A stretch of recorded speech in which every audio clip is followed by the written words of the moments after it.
What happened? That he fell on and he got an accident, a car accident. That the car diverted, it went astray. And it knocked something which was like a block, a cement block. That he was driving on his way while he was driving. Before he knew it, he saw two people. They were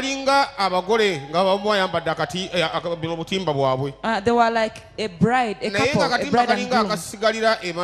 And the bride's gown was like remaining behind. The veil was remaining behind. So he tried to divert it. When he diverted it, it just went astray. Then after that, he never knew. He became unconscious. But to regain his consciousness, he was at a hospital. Where are your medical documents? Elisa Medical Center waliwo Dr. Mkwano gwange bamuyita Dr. Vincent Kamara. Okusinzira ku filimu eno eraga okugulu kuno okwa kono. The report shows a broken leg, or the left leg is broken in the thigh. He has a fracture of the femur bone. It's called the femur bone. Yamenyeka egumba lyo mu kisambi. Abali mu control room musobola tulaga about Chiwewa accident.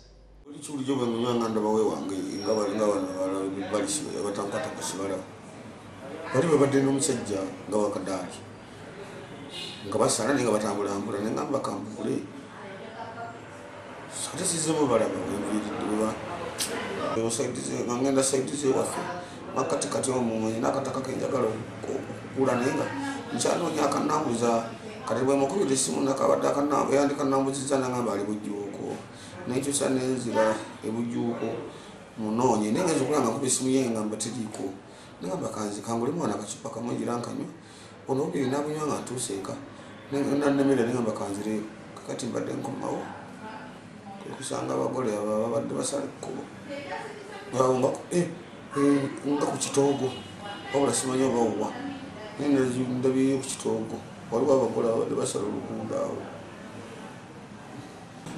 ekifuba kinama naye nga okusinga kuguuko kontujja mulimpitamu ekitambula bisi nyabo yani oyo daddy wange akuzalira ddala. Yes sir. Your real father, your biological. Firstborn aliwa. Where is the firstborn? Firstborn alabika wali awo sina baana balunyo abaja ali awo jemba aliwa wawa alisimanyine yeye namulabika awo. My God, my God. Kama katonda. Chiwewa oba wali onywedde. Nali sitamidde okunywa kulala n'okutamira kulala. Now kati tosobola kuyimirira tosobola kutambula. Can't you walk?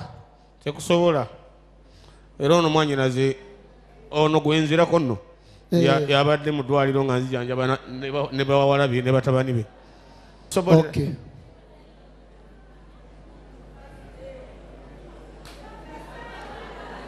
Prophesy, man of God. Omanyi nze njogera amazima. You know, I have to say the truth.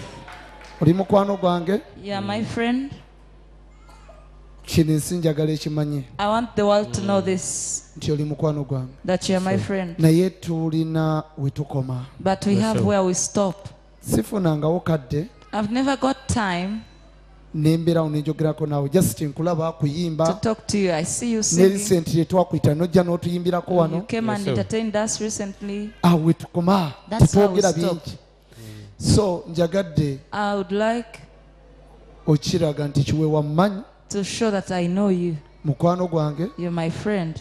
Ne waliwo.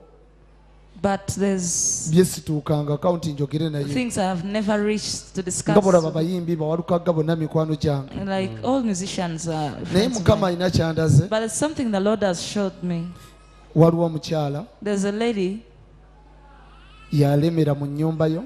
Who insisted in your house. Yabba ebintu byo bingi. She stole many of your property. Njagala ombuulire ku mukyala oyo. I want you to tell me about that lady.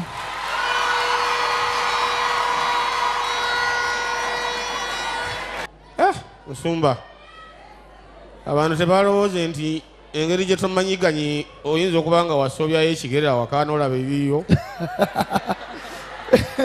obuzibu bwenira bwosookereddeko ddala kubanga omukyala yabba ebintu byange mu nju n'agenda n'abitunda ebirala ne mukwata nabyo ne mutwala ku poliisi ebirala n'akomawo najjamu enzigi ez'ebyuma n'aleeta ne bazikuulamu oyo n'agenda abeera eyo sayidi z'ekatooke era ne mawulire byalimu kaakati obuzibu obuliwo oyo gwogamba nti alemedde mu nju ate oyo gy'alinze nakamala emyezi 8 nga sirinnya wange era simanyi bwe wafaanana naye nga nyina kyentya mu mutima gwange nga buli lwe mulabako omutima gubwatuka batwa simanyi naye nga mwekengera nnyo kubanga simanyi kiki kyakola naye nze buli lwe mulaba ne bwe mbadde mu ddwaliro nga bwe mpulira nti azze bw'ati ne mulengerako ng'omutima gugwatuka bano nga bangamba nti aa muzeeyi guma agenda kugenda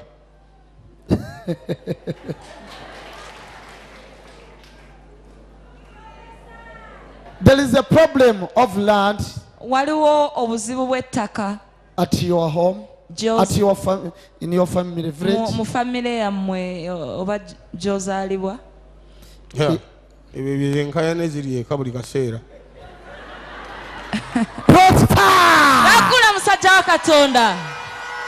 Right now chiwewa njagala kulaga naye wetwogerera I want to show you nti siri muntu wa bulijjo nga bulijjo bwe mubadde munda. I'm not as normal as you've been seeing me right now. Wavudde ku ki okusalawo okujja wano? What caused you? What made you come here?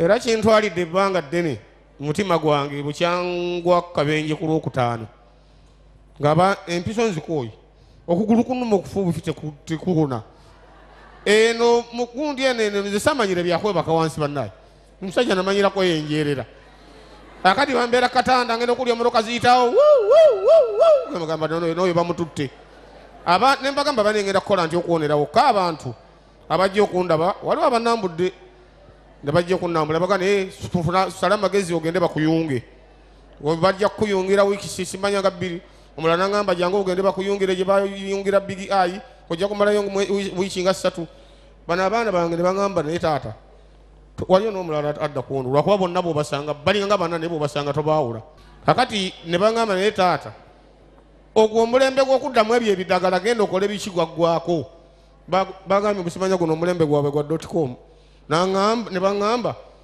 tugende tunoonye ekkanisa yonna weeri bakusabire ojja kuwona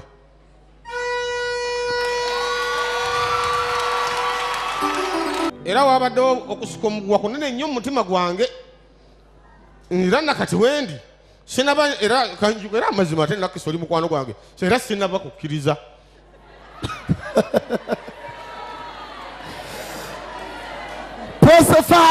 nakula musajja wa Katonda. Okay. Kale. Now, kakati.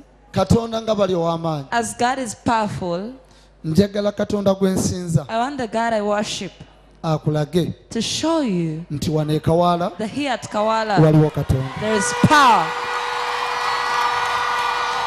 Pain. Obulumi. Okugulu kwonna owulira kwonna kujjudde obulumi. You feel you have terrible pain. Mpaka eno.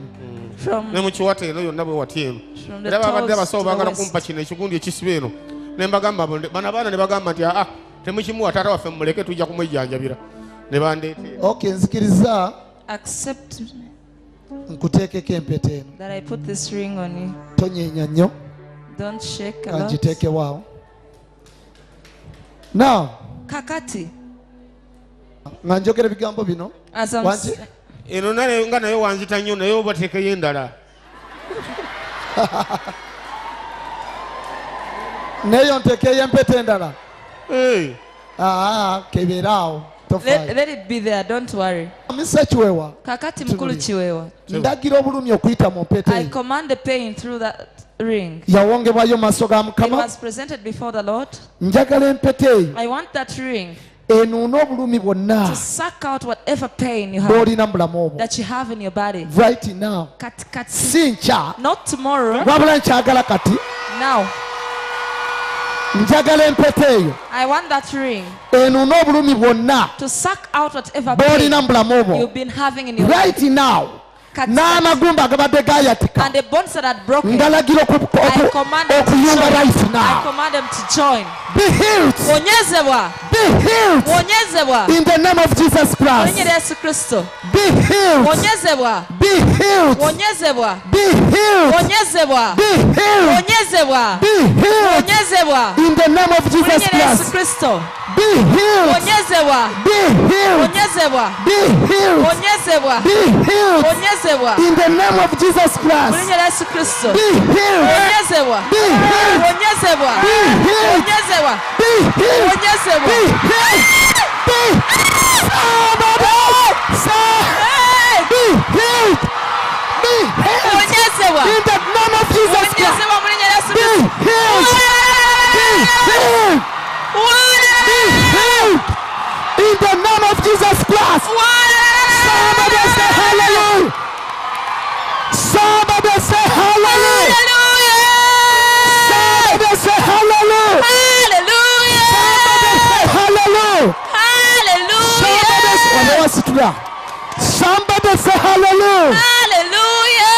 Somebody say hallelujah. Somebody say hallelujah.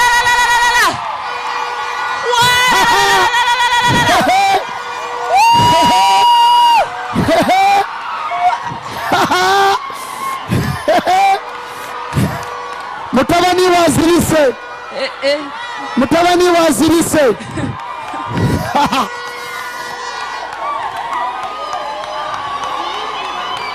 Ogwo mulimo gwa dokita.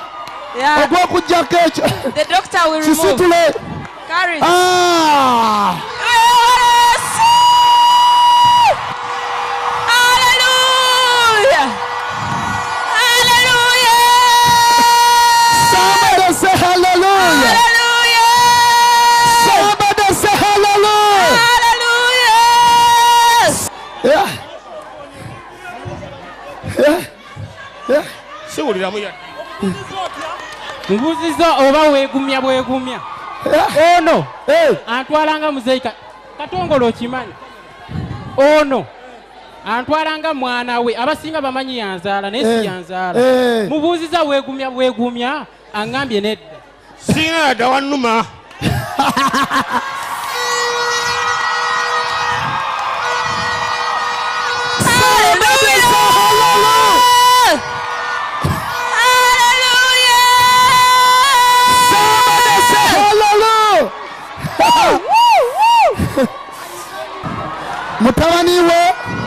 Mutabani wa Ziris. Dr. Arnold, where are you? Mutabani wa Dr. Arnold. Tozanyisa Katonda. Tozanyisa Katonda. Mumwejita. Don't choke with God. Give him a guitar. Abatesi balo. Mumuwejita banaye. I used to see you. Sikiliza pastor. What? Anyatageza mwana narwaisa banage. Pastor bakugera tyapeta yali mwatoko. Walabi anti. Pastor nebaganda bange babadde bawakana naye katishemanyi nabo beerabiddeko. Pastor nzikiriza. Amina. Majini. Bangambye mbunji ja majini tebabikiririza. Abo baveeko ne ku mulembe gwa Yesu babiko. Katonda byakola by'amaanyi era bya ttendo ebirembe gyonna Mukama agenda kukola ebyamagero n'abantu bagenda kuzuukira. Amina. Pastor bulijjo bagamba ogulabagule leero kabalabireko oyo kasita muyimbi. Musumba walayi yamugolwa leero nze bulijjo omutima gwange nalokoka bulijjo mbeera mpakana naye nageesa bosumulenda ya maama abaana ba maama bagana okufumbirwa. Wabula nsekeredde abadde alowooza nti ngenda tambuza miggo.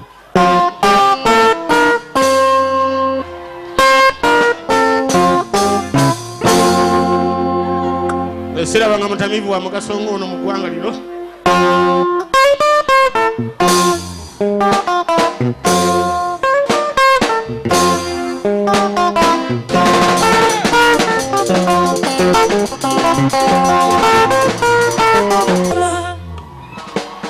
Kiki wabaza Mukama misa kiwewa? Neebaza Mukama Katonda ansobozesezza okutuuka wano kubanga Pastor yiga mwana nze mbadde nkumanyi biri birala byaffe ya kidongo. Era gy'obola abaana bange bankase nnyo okujja wano. era naye ntuuse ne ngamba kale sijja bawakanya ne bagamba taata kati ffe tukutegeerera so si ggwe oli wano ne ngamba musazeewo ki tuleeta motoka kati tukoye eddwaliro tojja kuvundira wano ng'ate wali osobola okuwona egaali eno kati nga mwana njiraba kyamuli